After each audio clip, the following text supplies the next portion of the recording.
PDR Tool Time, your industry podcast, tools, reviews, and stories.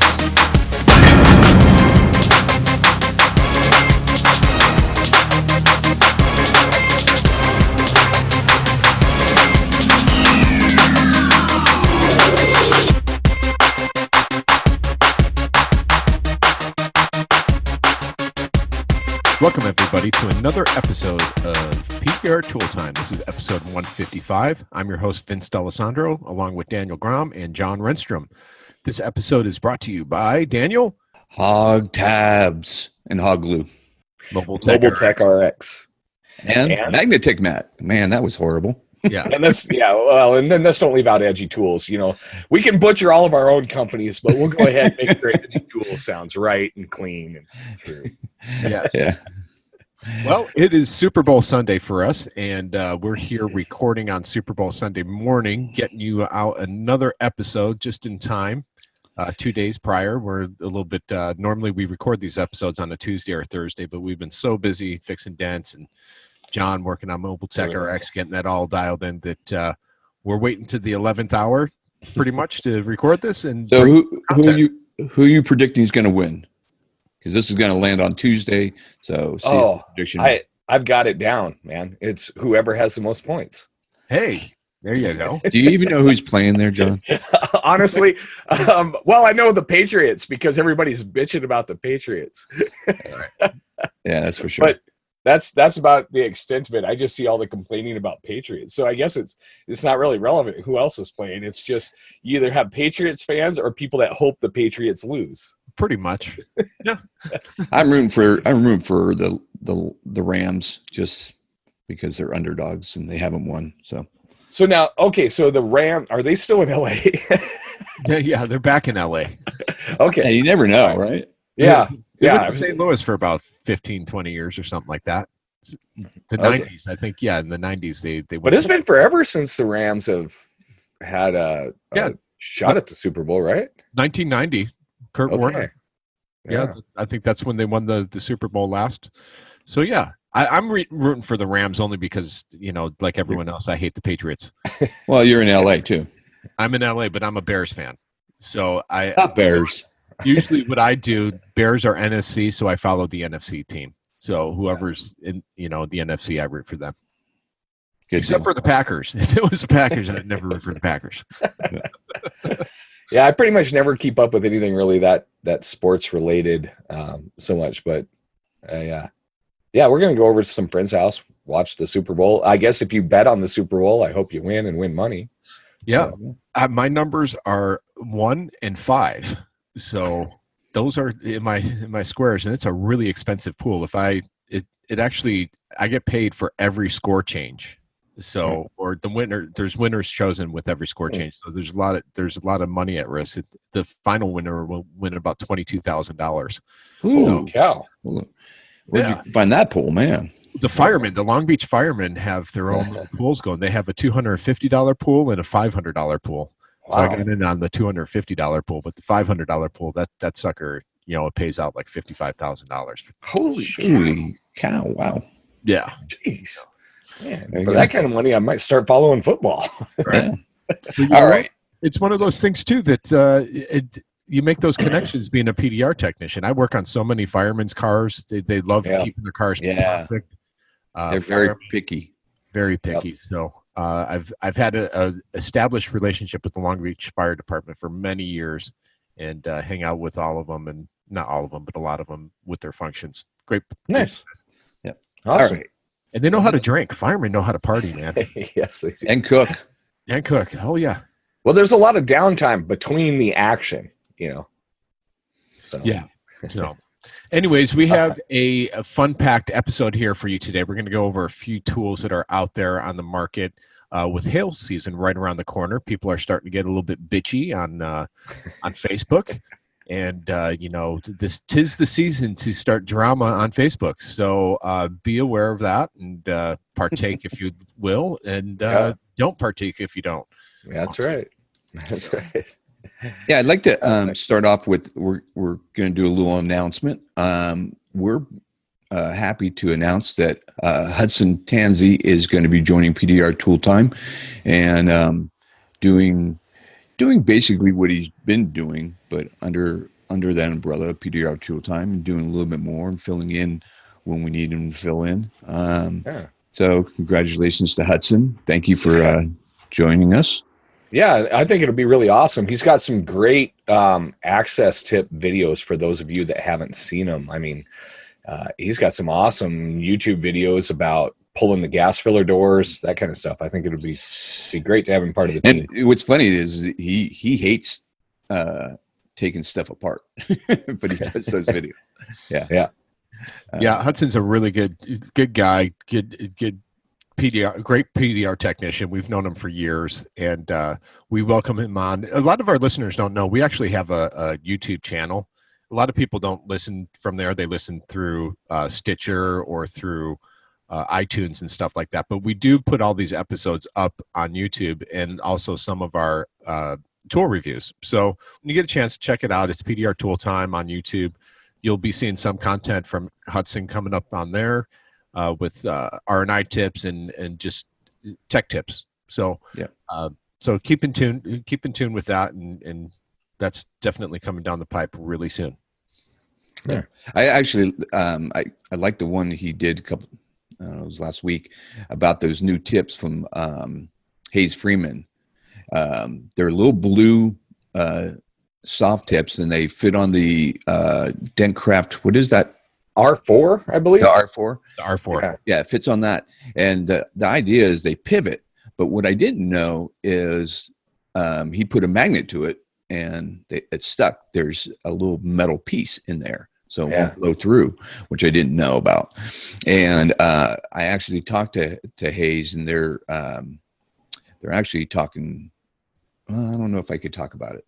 They're going to be making some improvements to their productions. Yeah, I got to be careful. Careful, he man. didn't give me permission to talk about that yet. Yeah, I think that's pretty cool, though, just building those tips to go on one of the most popular Dentcraft tips. And then he just gave you some flexibility by building a cap for those and expanding the flexibility of one of the most popular tips ever.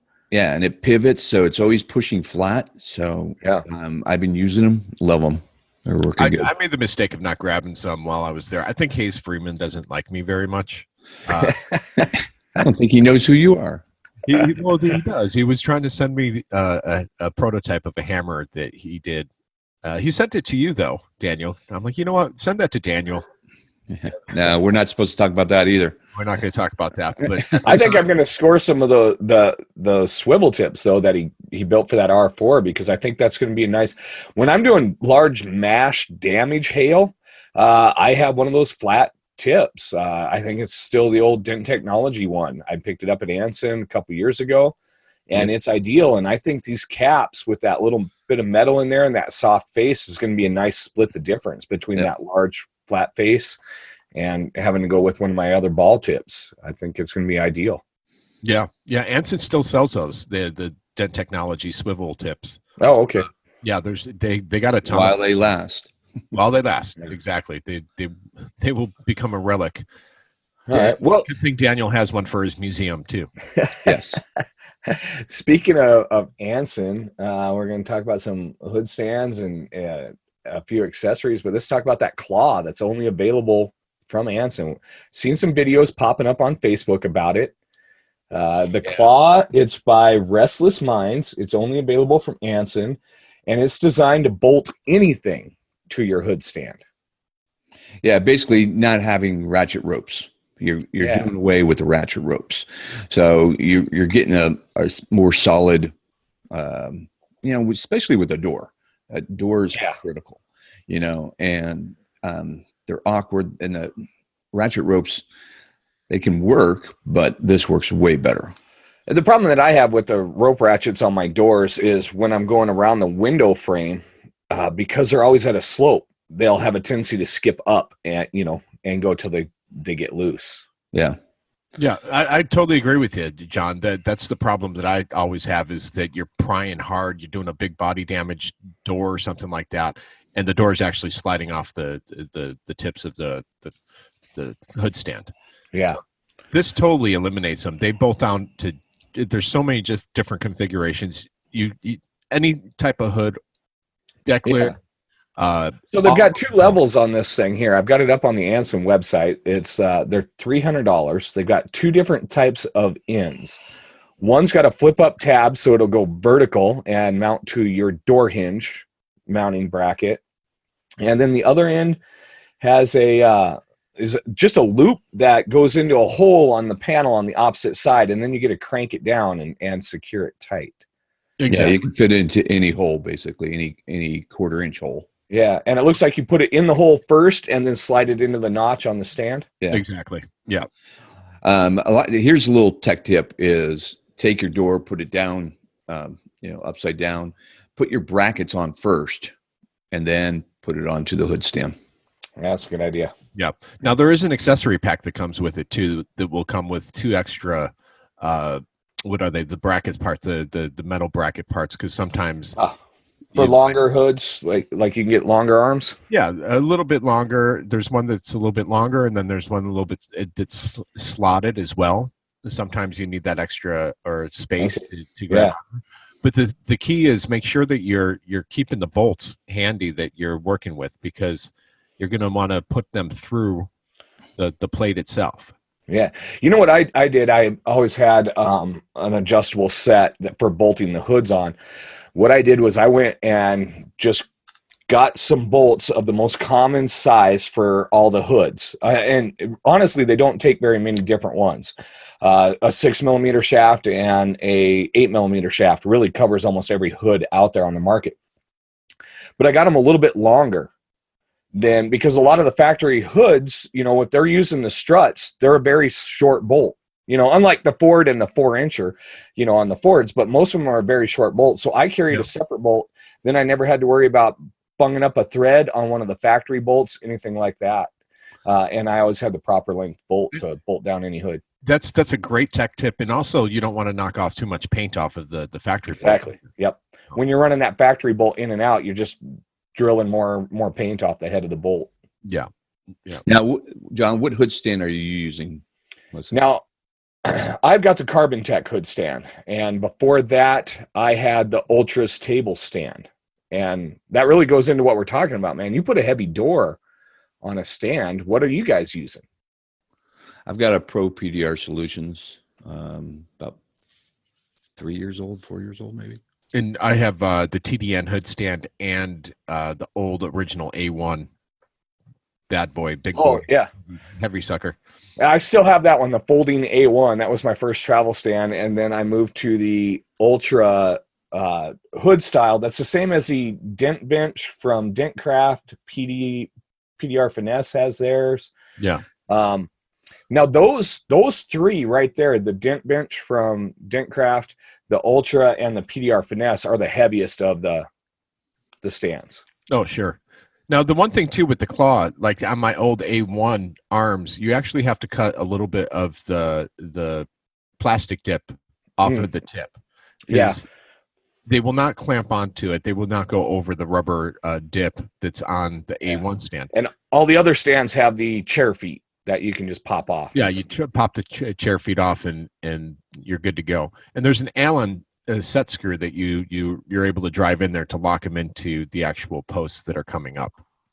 I feel bad because I've had them for a while, but I just haven't had anything to film.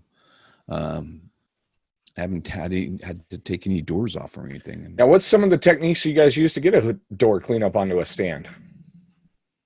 2 people. That's pretty much what I do, but I've had to do a few myself.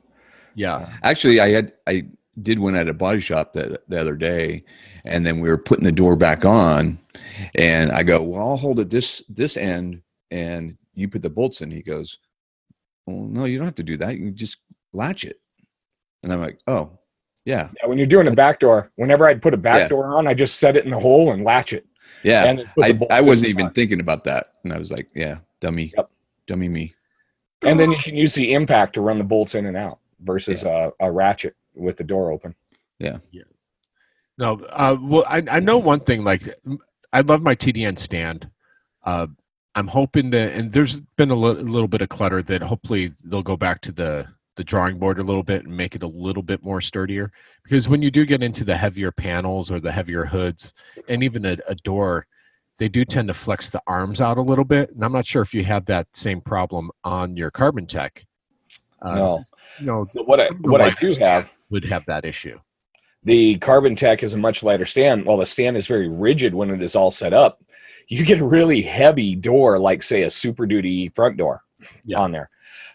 That's a lot of weight way up high. That door itself weighs more than the hood stand. Yeah.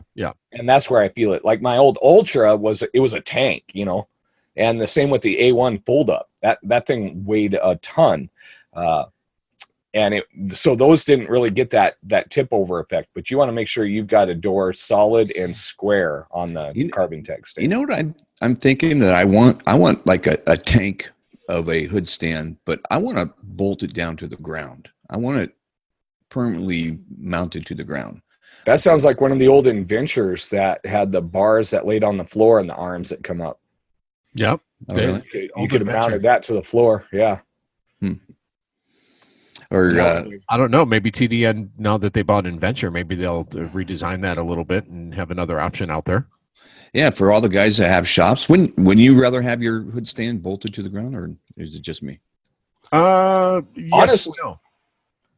What? We used to have one shop that was an old oil change bay, and it had the pit that you had to walk downstairs to get underneath where the oil change guys would be.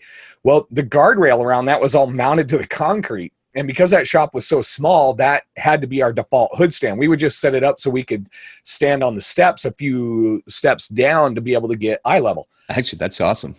Dude, that thing was such a tank. Nothing moved. You had it stuff fastened to that. You had to remove the concrete floor. Yeah. So you could really push through, actually what the difference is you're not fighting the flex of everything. Yeah. All of your push goes right into the dent. Well, if you were to design like a permanent hood stand, I think the stuff out of 80/20, like your motorcycle stand, would come in handy. Yeah.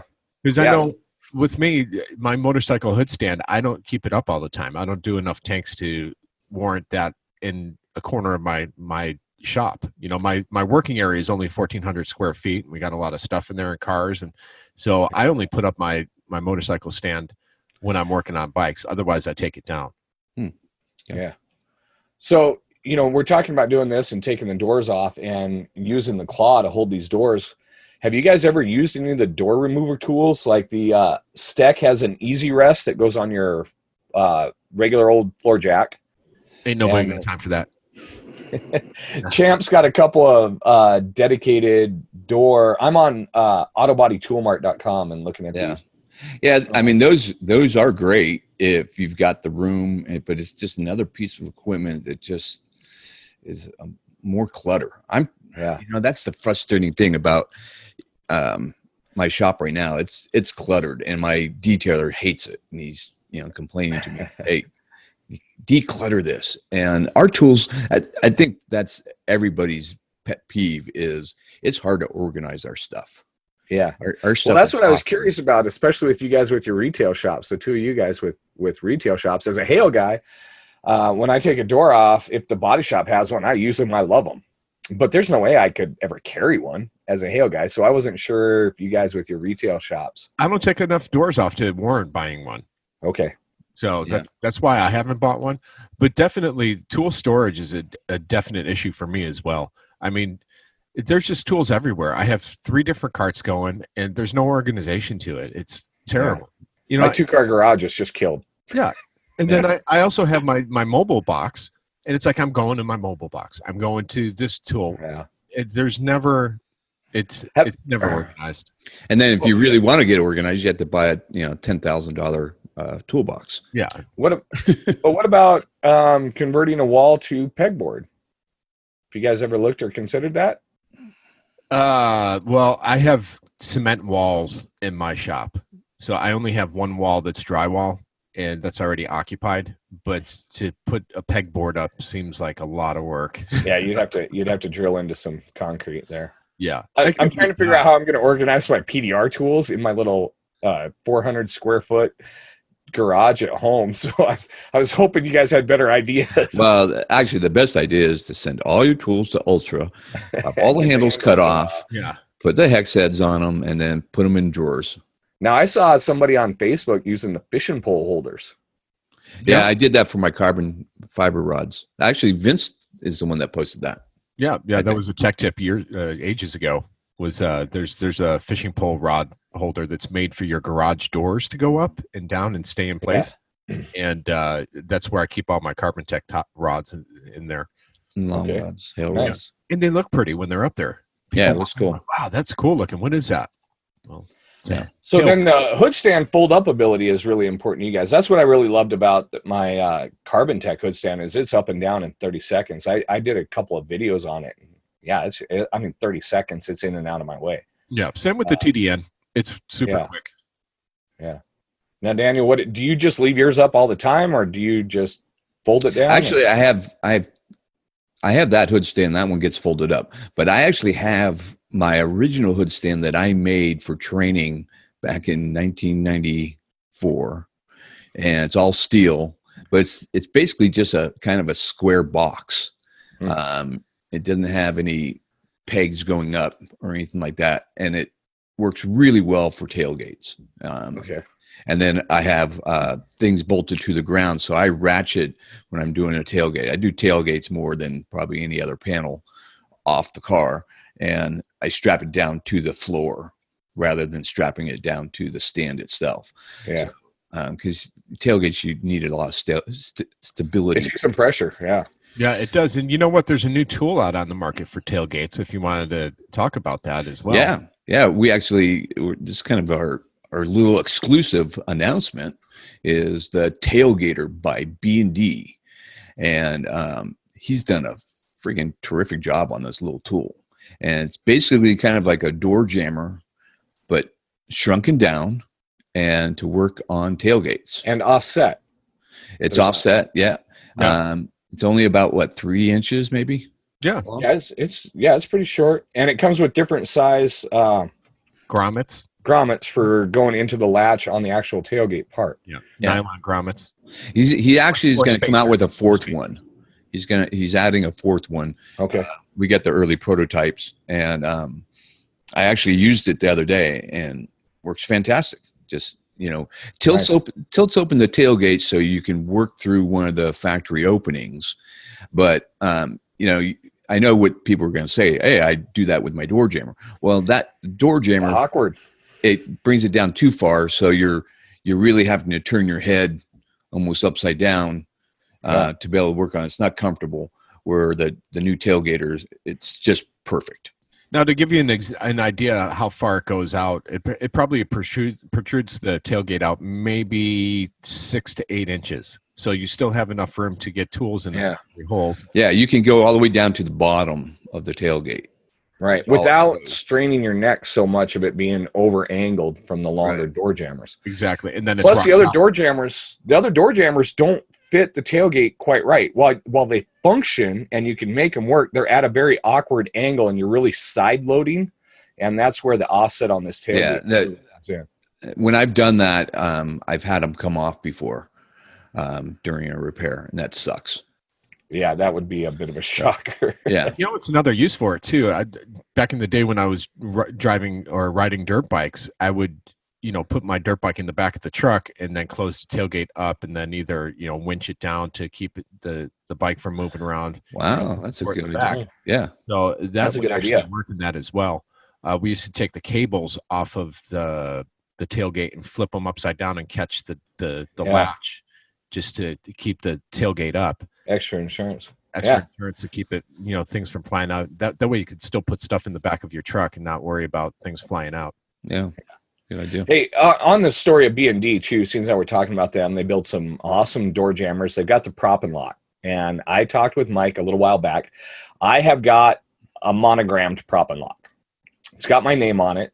If you want the prop and lock to have your name on it, you need to call Mike at B&D and talk to him directly. You can't order it through Anson and get your name or your company name put onto it. You need to order it strictly from B&D. But he will make them, and he will put your name in them. Yeah, and you can get them personalized. So there's an extra fee for it, but just call Mike if you're ordering and you want your personalized tools. Yeah. Cool. And if you want to put my name on it, I won't charge you any royalties. Exactly. Yeah. All right. Let's move on to our next subject. Go ahead, Vince. Okay. Don't make me say it. John, you say the word. All right. We've been talking ergonomics. Everybody's, we're talking about hood stands. We're talking about the tailgater. We're talking about the claw. And they all come into ergonomics, making sure that your body is not overworking anytime you're repairing a dent. Anytime you're using any of these tools, it's because you're not doing a soft little weenie dent. It's not a sissy dent. You're putting some pressure on it. So ergonomics is very important. We see people all the time talking about, oh, my shoulder, or I just had surgery on my shoulders and my back hurts. And yeah, well, that goes to like the new ratchet hatchet. Having that being able to angle the head keeps your shoulder down and not in an up position, and especially if you're doing rails or something like that, something on a roof. And that's one example. I hate when I see guys using old question mark handle tools, the ones that weren't fully connected. I don't like a J handle at all. It drives my wrist crazy. Yeah, you just don't have the power. You're using more of your wrist strength. You're using more of your forearm when you have a handle like that. So it's much better to have a full handle. Honestly, that was always my only complaint on the A1 tools. Yeah. And I would just cut the heads off and send them off to Ultra and put on the regular handle on anything with a J handle. I didn't like on it, but in their defense, I didn't like it when I had body picks that were J handles. Yeah. Yeah. And those were all older than I am. So well, here's the deal. Like myself, Daniel, I've been pushing dents longer. More than half of my life has been spent pushing dents. And back in 2008, when the economy crashed, that's where I found myself the only way to survive in the economy with PDR was to do big dents all the time, because no one was interested in doing door dings. They were just trying to preserve their cars a little bit longer and keep their cars longer, so they're getting big smashes fixed. And we had to use tools, or I had to use tools that were 15, 20 years old, and they were not designed for big smashes. Did I get it done? Yeah, I got it done.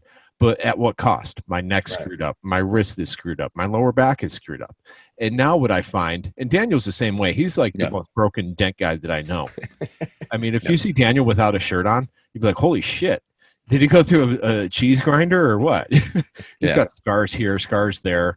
He sleeps with a certain pillow, and he's got his. Well, that's what happens when you set world records on skateboards downhill. Right. Yeah, and jet skis. And stuff. Yeah. The wipeouts. The videos that you don't see are all the wipeouts. So now with the new age of tools that are coming out, it has these things in mind. It has the ergonomics, I said it right, in mind. With the stand liner tools and with the hammers that are coming out, edgy tools. He's gotten all these new tools that are more ergonomically correct for us, so we're not putting our bodies through the ringer. The new generation of kids that are coming up that are doing PDR, not only are they better businessmen than most of us were, but they're also getting into it when tools are like at the premium. Yeah, at the premium, they're not going to have the same aches and pains that we did. Well, and just like this with we're talking about the B&D tailgater, their door jammer. When you put those in and you lock that down solid, and then you've got quality sets of door tools, like the Reapers, and where the tool doesn't have all the flex of the old lighter weight, softer metals. It just requires that much less effort on your wrist, your shoulder. Yeah, for years, I would have to go get cortisone shots in my wrist. I have not had a cortisone shot in my wrist in probably a year and a half to 2 years now, and I attribute that nothing's changed. I'm still doing big smashes, but I'm using better tools that are designed for bigger smashes. And the glues too. The glue systems, Doodah, the carbon Carbon rods. fiber, yeah. Carbon rods. What's the Kiko? The bridge The system. Centipedes Stuff like bridge, that. yeah. These are all tools. Ray Snap use mini lifter. Snapu. Snap. Yeah. I still can't say his name. I said it wrong. Did you? Sorry. But Ray's tool. Yeah, Ray's lift tool. right. The lift right. Lift right. Yeah. These tools are all going to save your career or prolong your career longer and save your body. They help you make more money faster. Yes.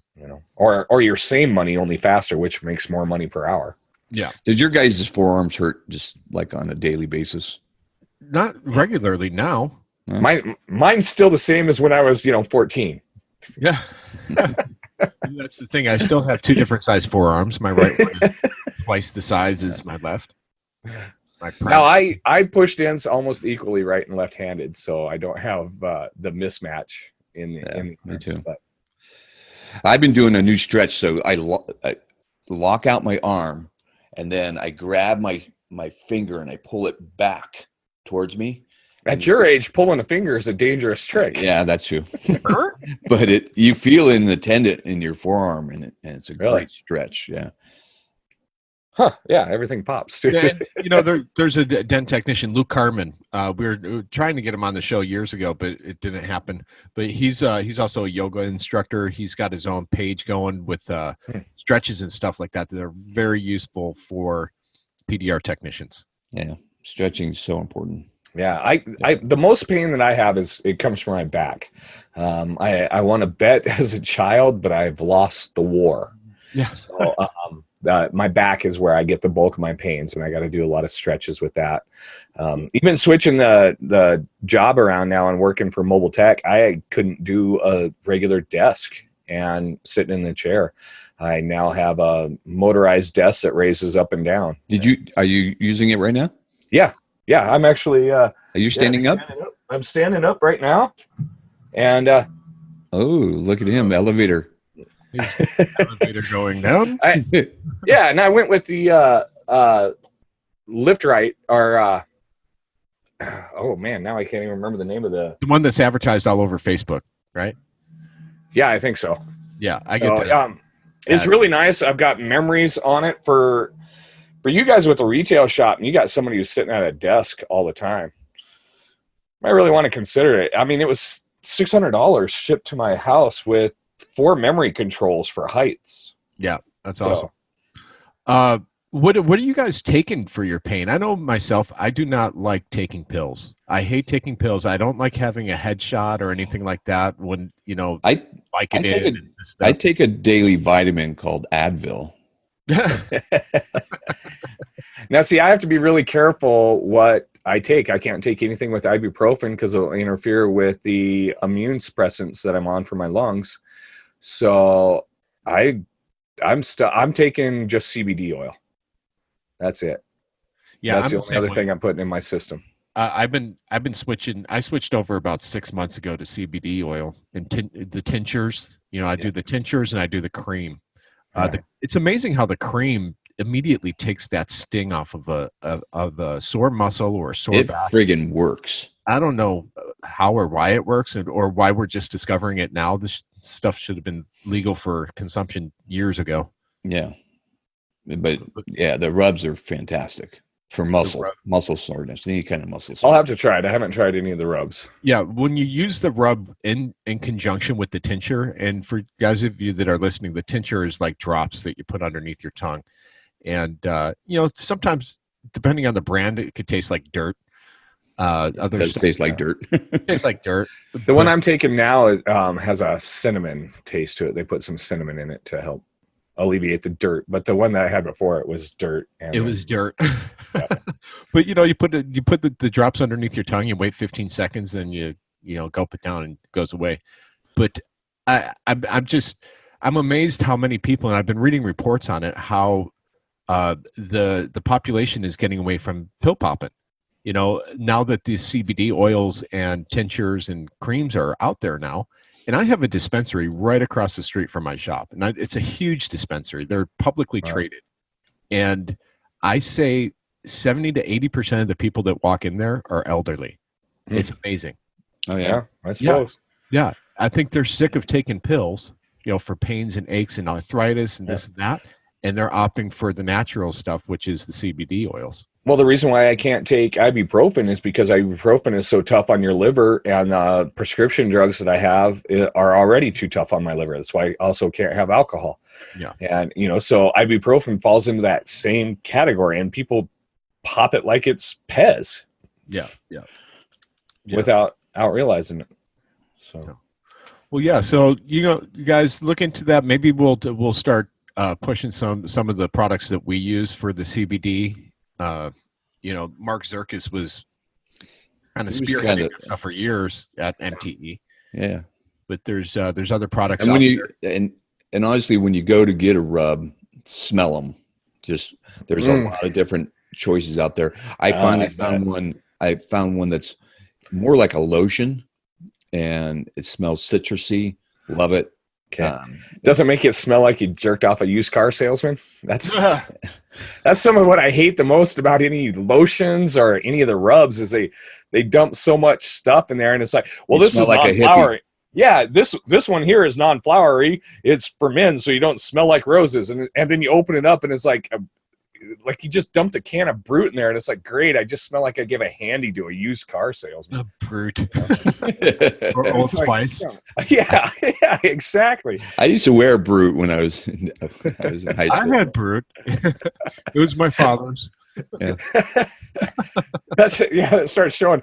Yeah, I guess more modern would be the Axe body spray, where you walk through a fume tint. Yeah. Might not have killed the roach, but now he goes by the name of Trevor and asks for a drink every night. Oh, that's brutal. Well, that's that's a very good tip, though, Daniel. Do smell any of these products, that you can rub on your skin. I don't know. The one I had, Daniel, I showed you when we were in Vegas together. That stuff smells good. Yeah. Yeah, that was good stuff.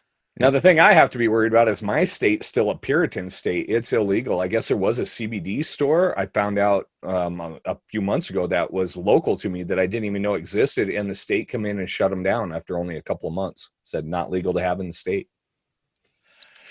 They'll get on board. Yeah.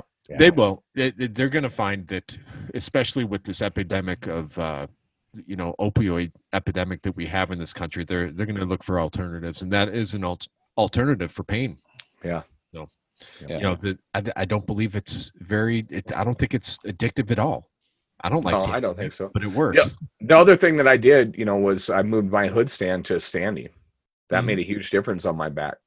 Yeah. And ergonomics in general for repairing hoods. Yeah. Do you guys have insoles in your shoes too? Mm-hmm. Depends on the shoes. Some of my shoes I do. Custom orthotics. Yeah. I've been rocking those. And then I get those foam mats from Costco that are for your kitchen. Yeah. Oh yeah. And they're great because when the floor gets wet, they don't slide around. Some mats will slide around. These things don't. And I got 3 or 4 of them laying around the shop. The other thing I ended up doing was I moved to a mesh shoe. I can't stand to wear a set of flip-flops. No, I just drive my feet absolutely crazy. But my feet sweat a lot, and mesh shoes made a big difference on my feet. Yeah, I love mesh shoes, man. They're so comfortable. No break-in time. Yeah. Just fantastic. And then your feet don't stay wet all day. They dry more. Yeah. Well, good stuff.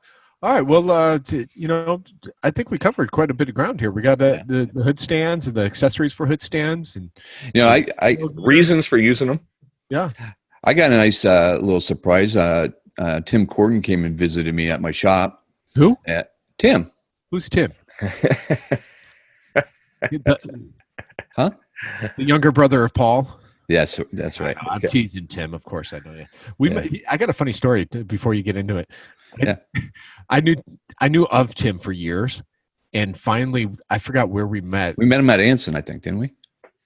Yes, you know what? It was at Anson, at the Mexican restaurant. At the Mexican restaurant, but I didn't even say a word to him until I'm next to him in the stall at a urinal. I go, "You're Paul's brother, huh?"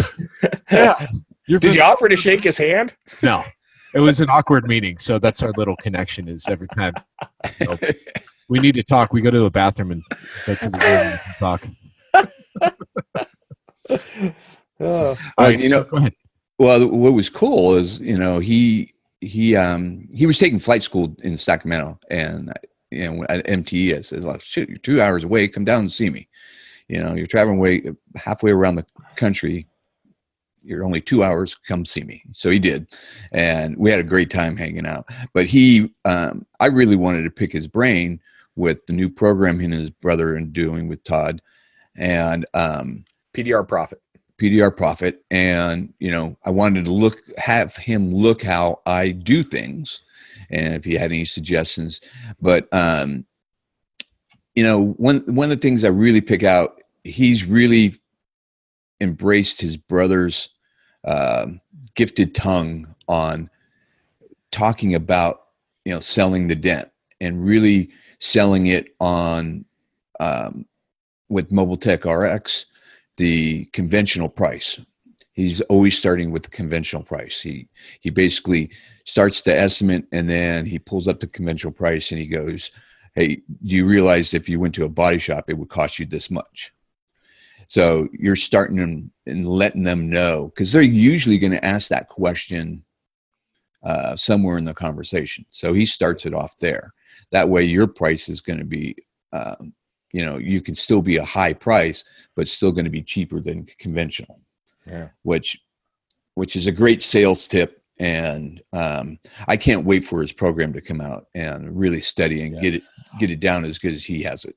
Oh yeah, I'm going to be using a lot of their processes as I transition into big dent stuff out of hail. I used a lot of it for hail, but yeah, they've really proved that it works. Yeah, they do. I need to implement it too, because with Mobile Tech RX, when you're in estimates, they give you the total of what's on the screen, right? With what's outstanding and open estimates. Man, I got thousands and thousands of dollars of estimates that I have not. What's funny is we get such mixed reviews on that. Some people absolutely loathe the fact that is there, and other people are like, "Oh man, this proves that I need to work harder." Yeah. Look at this list, and it's funny. We're so hot and cold with the users about that. Well, it's kind of depressing at times when I look at it, because it's like, man, there's $10,000 in two screens that is outstanding that I didn't seal the deal on. So I have to look at myself and adjust how I'm selling at the time, because obviously they're going somewhere else or they're not getting it done. And if they're going to a body shop, that's really screwed up. So here's one of the things he told me to do is, if you have an office person, he waits about a week. He calls back those customers you did an estimate for. Hey, I'm just calling to see if you had any questions about the estimate, anything you didn't understand, just touching base with you. And most of the time people go, yeah, you know what? I just got busy. Let's go ahead and book that now. And his closing rate has jumped way up by that simple technique, just recontacting the customer and touching base. Well, are you getting Tony the Tiger to start that? You're going to start implementing that? Yeah. Great. I look forward to maybe a 1 or 2 month review and see how that is working for you guys, if it's sealing the deal better. That's awesome. You might have to hire another technician, Daniel. I know. Yeah, for sure. But he was surprised at how I ran the shop and stuff. And he was like, dude, you're killing it here. So that was nice to hear from him that he thought that. Yeah. That's awesome. I know with closing the deal, sometimes it is a little bit tougher when you have a lot of competition. You don't have a lot of competition up there. I have no competition now because 2 guys have left. Right. So where are they going to go?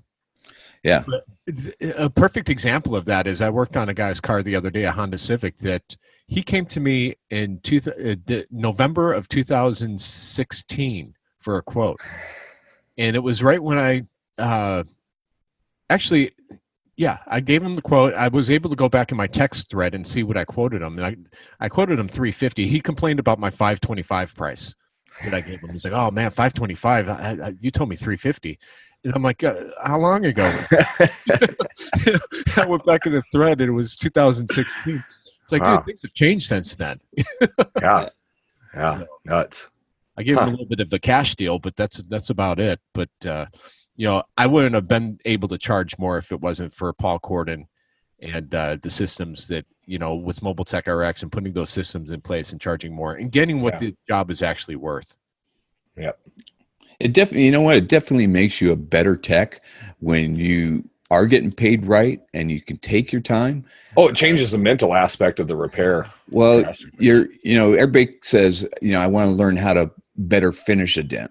Well, if you're getting paid and you can have patience, that will get better if you're getting paid right.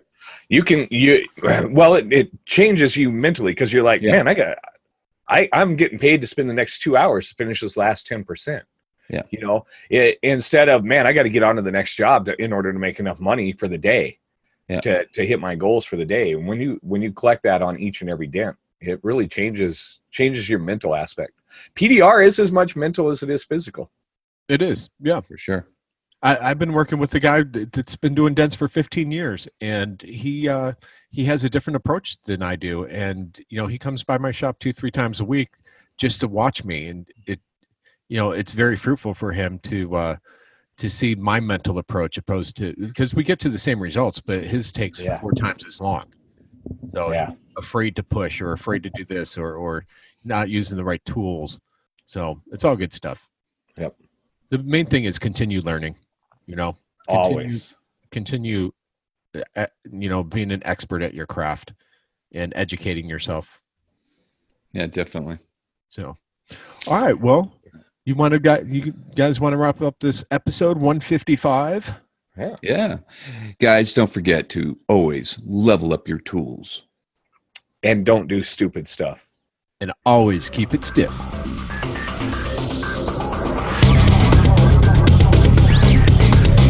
This has been another episode of PDR Tool Time.